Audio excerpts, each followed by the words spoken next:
अखंड ज्योति, नवंबर 1941। आवश्यकताओं को कम करो। लेखक श्री सेठ अगरचंद नाहटा, सिलहट, असम। अपने पूर्वजों के सुख शांतिमय जीवन से जब हम अपने वर्तमान जीवन की तुलना करते हैं तो हमारे जीवन में अधिक अशांति पाई जाती है। यही क्यों आज भी ग्रामीण जीवन शहर निवासियों के जीवन की अपेक्षा अधिक सुखमय नजर आता है।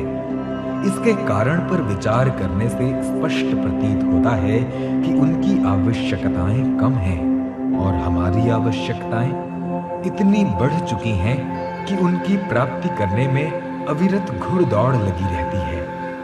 साधारणतया लोगों की ये धारणा होती है कि शहर वाले नाना विधि वस्तुओं का उपभोग कर आनंद उठाते हैं, ग्राम निवासियों को वे कहाँ नसीब हो। पर जरा गंभीरता पूर्वक विचार किया जाए तो ये धारणा ठीक प्रतीत नहीं होती। ये ठीक है कि शहर में अनेक प्रकार की खाने पीने की चीजें मिलती हैं और ग्राम निवासी केवल दाल रोटी छाछ दलिया ही पी सकते हैं। फिर भी ग्राम निवासी अधिक स्वस्थ है और प्राप्त होने वाली थोड़ी वस्तुओं में ही संतुष्ट हैं। किंतु शहर वाले अधिक प्रकार की खाद्य वस्तुएं प्राप्त होने पर भी अन्य विविध स्वादिष्ट वस्तुओं को खाने के लिए लालायित रहने के कारण अशांत रहते हैं। इससे प्रतीत होता है कि यदि शांति पाने की इच्छा हो तो आवश्यकताओं को कम करना चाहिए। सुख और शांति तो संतोष में है। वस्तुओं के अधिकाधिक उपयोग में तो अधिक अशांति ही संभव है। मुझे बहुत बार विचार होता है कि हमने अपनी आवश्यकताओं को बढ़ाकर ही अशांति मोल ली है।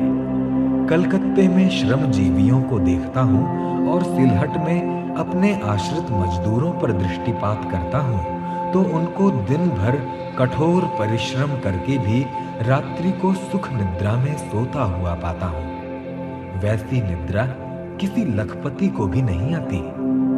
मजदूर लोग संध्या होती ही खाने पीने से निपटकर गाना बजाना शुरू कर देते हैं और उसमें इतने मस्त हो जाते हैं कि चिंता पास भी नहीं फटकती। किंतु एक लखपति को रात के 12 बजे भी नींद नहीं आ रही है। एक के बाद दूसरी आवश्यकताओं की चिंता तैयार खड़ी है। उन चिंताओं का कोई आर पार नहीं। सब प्रकार की सुख सामग्री उसके पास मौजूद है, फिर भी जरूरतों का अंत नहीं। इसके विपरीत मजदूर गरीबी में भी प्रसन्न है और सुखपूर्वक जीवन व्यतीत करते हैं। बड़े आदमी नित्य नए आविष्कार करके फूले नहीं समाते। जनता समझती है कि ये जो नित्य नई सुविधाओं का आविष्कार हो रहा है हमारे लिए आनंदप्रद होगा। विलास की नवीन नवीन वस्तुएं बड़ी आकर्षक प्रतीत होती हैं, किंतु परिणामतः वे उससे तृष्णा को ही भड़काती हैं जो आकाश की तरह अनंत है। मनुष्य उसके चक्कर में पड़कर अपने अमूल्य जीवन को खो बैठता है। वो सुख चाहता है पर दुख पल्ले पड़ता है।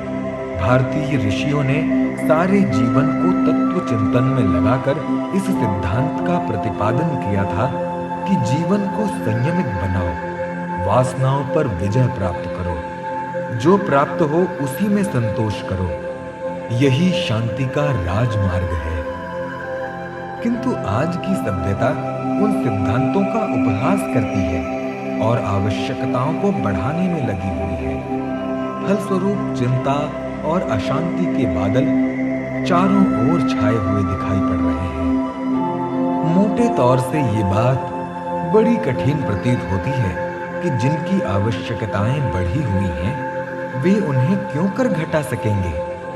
बढ़े हुए खर्चे को कम करना बड़ा दुष्कर कार्य मालूम होता है, पर वास्तव में ऐसी बात नहीं है। जब आप दृढ़ निश्चय के साथ आवश्यकताओं की कमी करने में जुट जाएंगे तो आपको अनुभव होगा कि हमने अनेक अनावश्यक वस्तुओं को व्यर्थ ही आवश्यक समझ रखा था।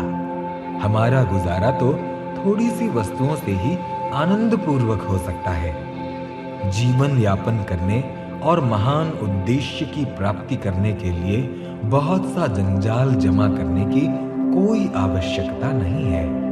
अनुभव बताता है, सुख संग्रह करने में नहीं, अपरिग्रह करने में है। जहां तक हो सके कम से कम वस्तुओं द्वारा जीवन यापन करने का प्रयत्न करिए। ध्यान रखिए, जितना ही आप अधिक जमा करेंगे उतने ही अधिक गहरे दलदल में फंसेंगे। आवश्यकता को बढ़ाने में अशांति का और संयमित जीवन में शांति का तत्व छिपा हुआ है। मजबूत रस्सी बांधो। लेखक श्री पी जगन्नाथ नायडू, नागपुर। एक किसान के खेत में एक गाय नित्य चर जाती थी। दुखी होकर किसान ने एक दिन उस गाय को पकड़ लिया और उसे लेकर राज दरबार में पहुंचा।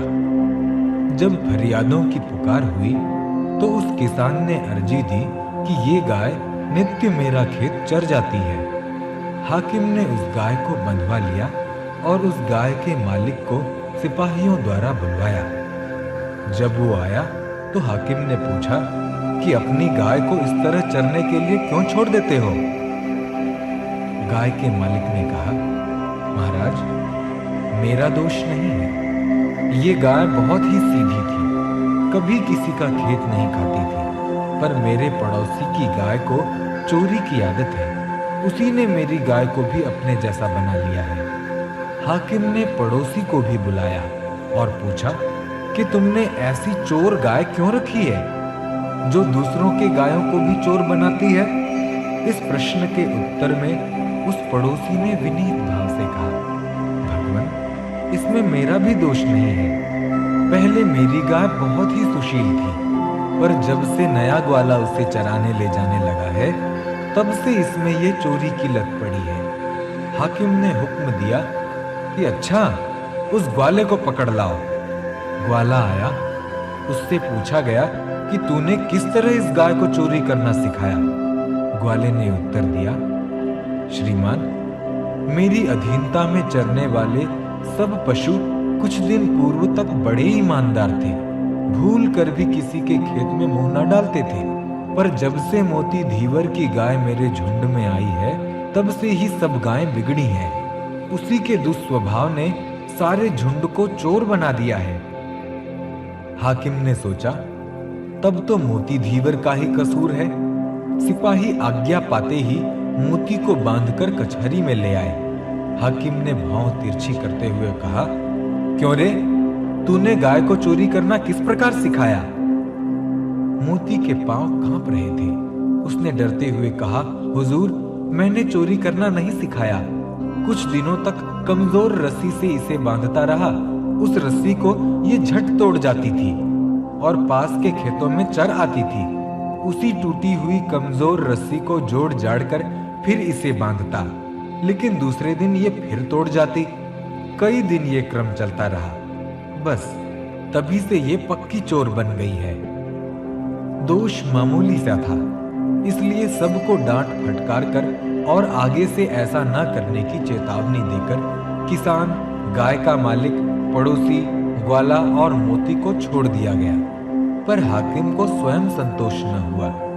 उसने चोरी की जड़ जानने के लिए और सारे मामले पर गंभीरता पूर्वक विचार करने के लिए बड़े न्याय अधिकारियों की एक सभा बुलाई। सभा में बहुत समय तक तर्क वितर्क और विचार विनिमय की धूम रही। पीछे यही तय किया गया कि झुंड की सारी गायों को चोर बना देने का दोष कमजोर रस्सी बांधने पर है। यदि मोती मजबूत रस्सी से गाय को बांधता तो चोरी का इतना प्रचार होने के कारण राज्य में जो अशांति उत्पन्न हुई है वो न होती। लोग अपने मन को कमजोर रस्सी से बांधते हैं। वो उसे तोड़वाकर हरियाली चरने चल देता है। कुछ दिनों में उसकी आदत मजबूत हो जाती है और पक्का चोर बन जाता है। एक चोर अपनी बुरी बात और बहुतों को सिखाता है। इस प्रकार बुराई की बेल फैलती है और संसार में अशांति का साम्राज्य छा जाता है। दुनिया को दुखों से बचाने का उपाय ये है कि हम लोग अपने मन को धर्म की मजबूत रस्सी से बांधें, इधर उधर न भटकने दें।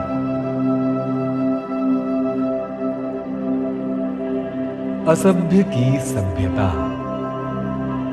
उस वन्य प्रदेश में जहां तहां झोपड़ियां बनाकर हबशी लोग रहते थे, क्योंकि आधुनिक सभ्यता में अल्प बुद्धि वाले जीने योग्य नहीं समझे जाते थे। बढ़ी हुई बुद्धि वाले लोग उनका पाशविक शोषण करते हैं और उनके स्वार्थ में वे जरा भी बाधक हुए तो चींटी की तरह कुचल दिए जाते हैं।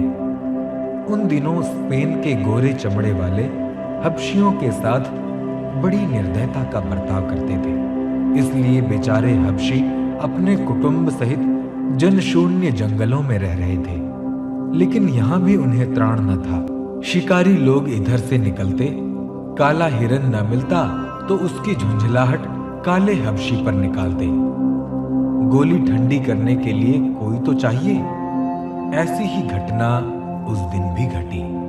एक स्पेनिश शिकारी को जब उस जंगल में कोई पशु हाथ न लगा तो उधर से निकलते हुए एक 10 वर्षीय हबशी बालक पर ही निशाना साधा।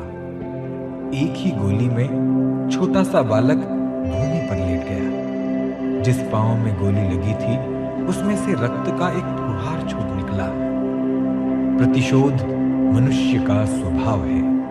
हबशियों को पता चला तो उन्होंने बदला लेने के लिए उस शिकारी का पीछा किया। जालिम और कुछ नहीं, एक प्रकार का कायर है। दूसरों को सताने में वो वीर बनता है, पर अपने ऊपर जब आती है तो दीनता की हद कर देता है। शिकारी ने देखा कि उसका पीछा बड़ी तीव्रता से किया जा रहा है और वो जंगल में से जिंदा न निकल सकेगा, तो वो एक हबशी की झोपड़ी की तरफ दौड़ा। उस खेत पर एक कृष्णकाय पुरुष खड़ा हुआ था। हत्यारा उसके पैरों को चाटने लगा। मुझे बचा लीजिए, मुझे बचा लीजिए, मेरे प्राणों की रक्षा कीजिए। आप न बचाओगे तो मेरी जान चली जाएगी। उस असभ्य व्यक्ति ने कारण जानने की कुछ आवश्यकता न समझी और झट से एक कोठरी में छिपा दिया। कुछ देर बाद उसकी तलाश करते हुए अन्य हबशी उधर आए। साथ में बालक की लाश थी। कृष्णकाय असभ्य ने जाना कि मेरे घर में छिपा हुआ हत्यारा मेरे पुत्र का ही घातक है। इकलौते पुत्र के मृत शरीर पर पिता ने खून के आंसू टपका दिए, पर उसकी जुबान बंद थी। पूछने वालों ने उस हत्यारे के ऊपर आने के संबंध में पूछा तो उसने अनभिज्ञता सूचक सिर हिला दिया। पीछा करने वाले लाश को पिता को सुपुर्द कर आगे बढ़ गए। भगवान भास्कर इस पापी दुनिया पर से अपनी सुनहरी किरणें हटाकर चल दिए थे। रात्रि ने अपनी चादर तानना आरंभ कर दिया था। हबशी ने उस कोठरी में जाकर हत्यारे को निकाला और अपने घोड़े पर उसे बिठाते हुए कहा, जा अधर्मी हत्यारे, मेरी आंखों के आगे से चला जा। इस लाश को देख, मेरे ही इकलौते पुत्र को तूने मारा है। तेरा पाप दंड देने योग्य है, पर मैं शरणागत की रक्षा करना ही कर्तव्य समझता हूं। मेरे इस तेज घोड़े पर बैठकर रातों रात यहां से चला जा। जा, ऐसा न हो कि कोई हबशी तुझे देख ले और तेरे टुकड़े टुकड़े कर डाले। मैं बदला नहीं लेता और अपना इंसाफ परमात्मा पर छोड़ता हूं। घोड़े पर बैठकर वो स्पेनिश चला गया और पुत्र की लाश को गोद में धरे हुए पिता आंसू बहाता रहा। रात के तारे टिमटिमाते हुए इधर उधर झांक रहे थे, मानो वे असभ्य की सभ्यता और सभ्य की असभ्यता पर आश्चर्य प्रकट कर रहे हैं। सद्विचार। मनुष्य और पशु पक्षी में जो चित्त स्वरूप आत्मा है वही परमात्मा है। चींटी से लेकर ब्रह्मा तक जितने प्राणी हैं उन सबकी सेवा करना ही परमात्मा की सेवा है। प्रेत आत्माओं से साक्षात्कार। लेखक ठाकुर रामकरण सिंह जी, जफरापुर। दिन में शाम तक कोई भी समय निश्चित कर ठीक कर लो, उसी समय बिस्तर पर चित्त हो जाओ। सारे शरीर को ढीला कर दोनों हाथ पेड़ों पर रखो। चित्त एकाग्र करने की कोई आवश्यकता नहीं है। लेटते समय ये समझो कि हमारे मृत इष्ट मित्र हमारे पास बैठे हैं। इस प्रकार की शक्ति का विकास करने पर कई कई बड़े बड़े गोल प्रकाश के धब्बे दिखाई देते हैं। कोई दृश्य भी दिखता है। अभ्यासी को पहले पहल नींद सी आने लगती है। कभी कभी स्वर्गस्थ मित्र नींद लाते हैं, जिससे उन्हें अपना कार्य करने में आसानी होती है। ऐसी नींद में या ऐसी नींद से जागने के बाद यदि आपको कोई दृश्य दिखाई दे तो उसे स्वप्न न कहो, या कोई विशेष दृश्य भी दिखे तो उसे भ्रम न कहो। जो कुछ दिखे वो सब नोट करके रखते जाओ और अपने स्वर्गस्थ मित्र का उपकार मानते जाओ। ये अभ्यास का समय बिल्कुल फुर्सत का होना चाहिए, जिससे अभ्यासी को अभ्यास कराने में कोई बाधा ना आवे। सोने का यदि कोई अलग कमरा हो तो वो सबसे अच्छा होगा। एक बार एक दुखिनी माता अपनी बच्ची का संदेश पाने के लिए एक महापुरुष के पास गई। तब उसे जो संदेश मिलना था वो तो मिला ही साथ योगी ने उसे ऊपर लिखे प्रकार से अभ्यास करने को कहा। वो स्त्री उक्त विधि से अभ्यास करने लगी। 2-3 बार अभ्यास करने के बाद ही उस कमरे की दीवार पर कुछ आवाज आने लगी। बाद में धुंध सा दिखने लगा। चंद हफ्तों के बाद उसको लड़की की तरह की आवाज माँ माँ इस प्रकार पुकारती हुई सुनाई दी और मालूम हुआ कि किसी ने गले में हाथ डाला है। अब ये स्त्री अभ्यास से अपनी लड़की से वार्तालाप करने लगी है, किंतु ये लड़की प्रत्यक्ष दिखाई नहीं देती, अदृश्य आवाज से बोलती है। उपर्युक्त क्रिया ज्यादा से ज्यादा हफ्ते में 3 बार और प्रति बार 1 घंटा भर करनी चाहिए। कभी कभी आपके पार्थिव शरीर में से सूक्ष्म शरीर निकलकर बाहर के दृश्यों को देखता है।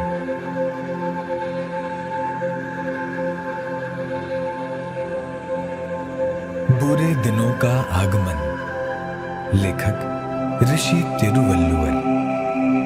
उसके भाग्य में निस्संदेह दुख लिखा है जो अपने मन को शुभ कार्यों में नहीं लगाना चाहता। कहते हैं कि होनी बड़ी प्रबल है। यदि ऐसा न होता तो ये जानते हुए भी कि बुरे कर्मों का बुरा फल होता है, लोग क्यों पाप कर्मों में प्रवृत्त होते। जब किसी के बुरे दिन आते हैं तो वो भलाई करना छोड़ देता है और बुराई को समेटता फिरता है। यद्यपि उसने हजारों बार ये देखा और सुना होता है कि बुराई से बढ़कर और कोई विपत्ति नहीं है, तो भी वो उसे ही अपनाता है। भवितव्यता इसे ही तो कहते हैं। जिसके बुरे दिन आते हैं, जिस पर दुर्भाग्य का प्रकोप होता है, वही आलसी बनता है और अप्रसन्न एवं उदास रहने लगता है। बुद्धि को श्रेष्ठ मार्ग से हटाकर प्रमाद की ओर झुकाता है। ऐसा करते करते वो अपना सर्वस्व खोकर दुखों के कीचड़ में फंस जाता है। जिस पर भाग्य लक्ष्मी प्रसन्न होती है, उसे उत्साह प्रदान करती है। वो अपने कार्यों में तन्मयता के साथ जुटने लगता है। उसकी बुद्धि कुमार्ग को छोड़कर सुमार्ग को ग्रहण करती है। इसे हम भाग्य की भवितव्यता ही कहेंगे।